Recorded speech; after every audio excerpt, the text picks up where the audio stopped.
بسم اللہ الرحمن الرحیم۔ ناظرین، آج کا دوسرا ویلاگ پیج 426 اور حلال حرام کی تمیز کا مسئلہ چل رہا ہے، اور ویلاگ نمبر 2 آپ کی خدمت میں پیش کر رہے ہیں۔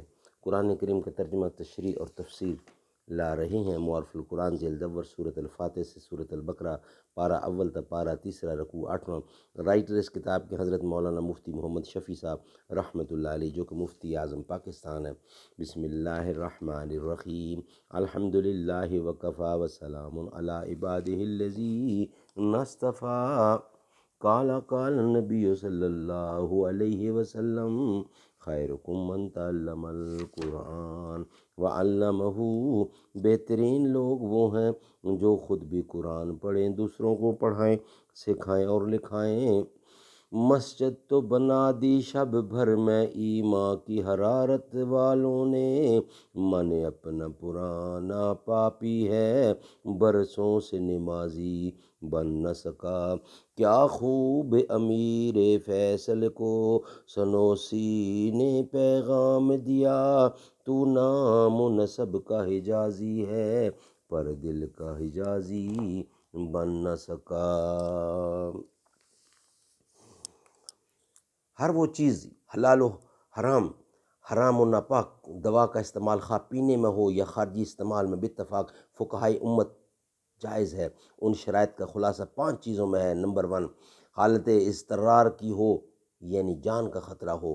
نمبر 2، دوسری کوئی حلال دوا کارگر نہ ہو یا موجود نہ ہو۔ نمبر 3، اس دوا سے مرض کا ازالہ عادتاً یقینی ہو۔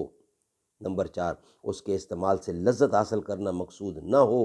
نمبر 5، قدر ضرورت سے زائد اس کو استعمال نہ کیا جائے۔ ناظرین، یہ 5 صورتوں میں آپ حرام چیز کا استعمال کر سکتے ہیں، کیونکہ اس میں حکم ہے جان بچانے کا۔ جان بچانے کے لیے اجازت دی گئی ہے، وگرنہ اجازت اس کی ہرگز نہیں ہے۔ جان بچانے کے لیے آپ اتنا نوالا کھا سکتے ہیں کہ آپ کی جان بچ جائے۔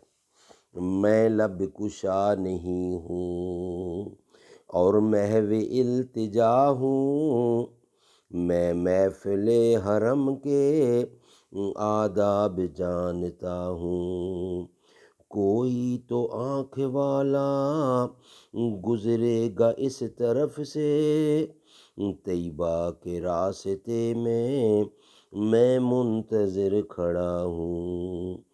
ایسا کوئی مسافر شاید کہیں نہ ہوگا، دیکھے بغیر اپنی منزل سے آشنا ہوں۔ میں لب کشا نہیں ہوں، میں لب کشا نہیں ہوں۔